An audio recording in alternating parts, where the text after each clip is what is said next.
J'ai trouvé un moyen de résoudre le problème de l'énergie avec du béton. Oui, du béton. Pas pour construire des barrages ou planter des éoliennes, mais du béton pour alimenter le réseau, éclairer, chauffer. Je vais vous expliquer. Saviez-vous que l'énergie la moins chère aujourd'hui est l'énergie solaire ?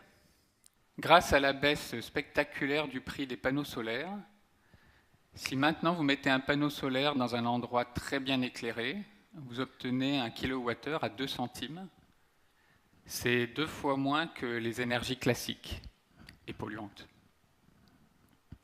En plus d'être la moins chère, l'énergie solaire est extrêmement abondante. Le carré rouge dans le Sahara, qui fait à peu près un quart de la France, représente la surface de panneaux solaires permettant d'alimenter la planète entière en électricité.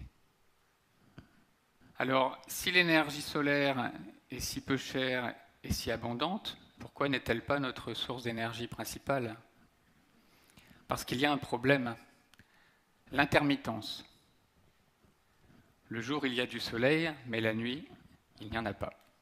Cette courbe en cloche vous montre que l'énergie solaire arrive de manière concentrée au milieu de la journée. Mais notre consommation, elle, est plutôt constante. On peut la représenter par cette ligne blanche. Si on veut alimenter notre réseau électrique avec énormément d'énergie solaire, il est absolument nécessaire de stocker le surplus d'énergie en milieu de journée, en jaune, pour pouvoir l'utiliser le soir et la nuit. Stocker n'est pas un problème technologique, c'est un problème économique. On sait stocker l'électricité avec des batteries, mais on ne sait pas stocker l'électricité de façon rentable avec des batteries. Les batteries, comme celles au lithium de votre téléphone, fonctionnent selon une réaction chimique. À chaque cycle de charge-décharge, elles s'usent, elles perdent de sa capacité. Il faut les changer au bout de quelques années. Et quand on fait le calcul du coût de stockage dans les batteries, on trouve qu'il est très élevé. On l'estime à 10 centimes d'euros par kilowattheure. Si bien que l'énergie solaire, une fois stockée dans les batteries, n'est plus du tout intéressante. Elle n'est pas rentable, elle a besoin de subventions, elle ne peut pas se développer. Alors moi, je ne suis pas chimiste, je suis ingénieur en mécanique. Il y a quelques années, je travaille chez Total sur les moteurs, je vais au salon de Détroit. Et je vois une start-up qui propose de remplacer les batteries des voitures électriques par des volants.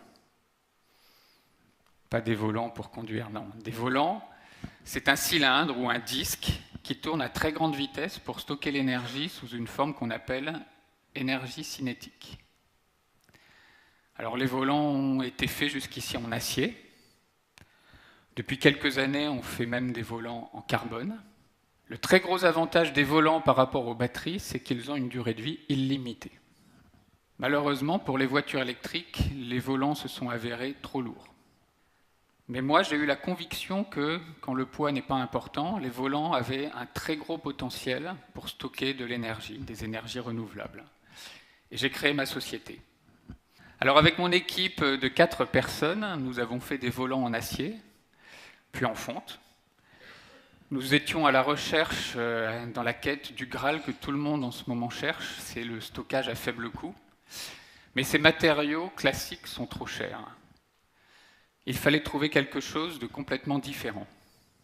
L'an dernier, j'ai eu une intuition. Il fallait tester le béton. Et j'ai découvert que le béton est un matériau extraordinaire pour stocker l'énergie. En effet, le béton permet de stocker pour 10 fois moins cher que les matériaux classiques.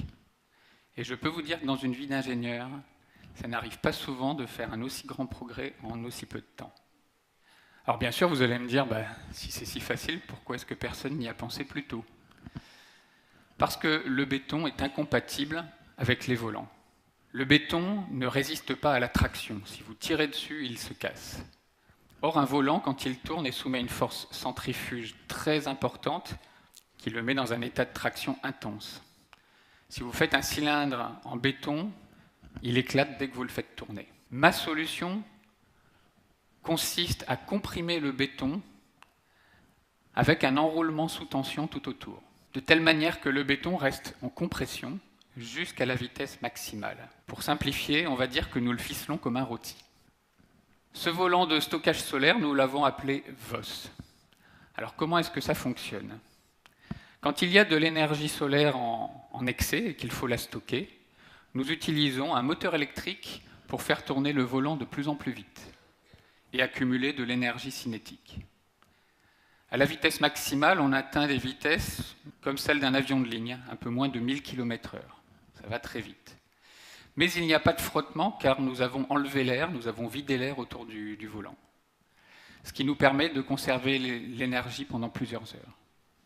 Pour récupérer l'énergie, on inverse le système, c'est-à-dire que c'est le volant qui entraîne le moteur, qui à ce moment-là produit de l'électricité comme un alternateur.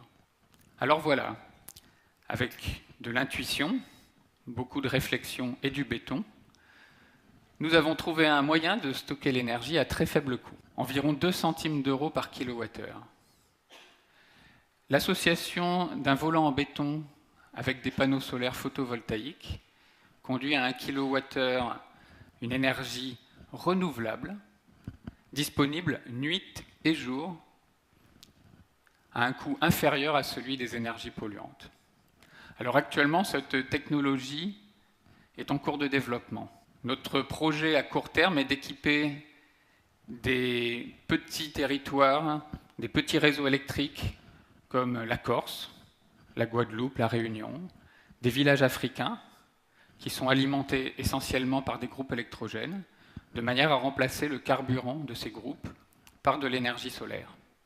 Mais notre grand projet, à l'échéance de 4 ou 5 ans, c'est de créer de grandes centrales photovoltaïques dans des endroits très ensoleillés, comme les déserts, de manière à alimenter le réseau mondial avec une énergie propre et bon marché, et donc une énergie solaire rentable sans subvention.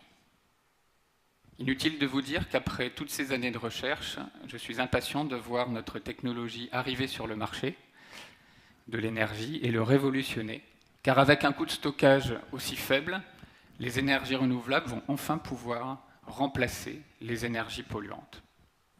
Merci.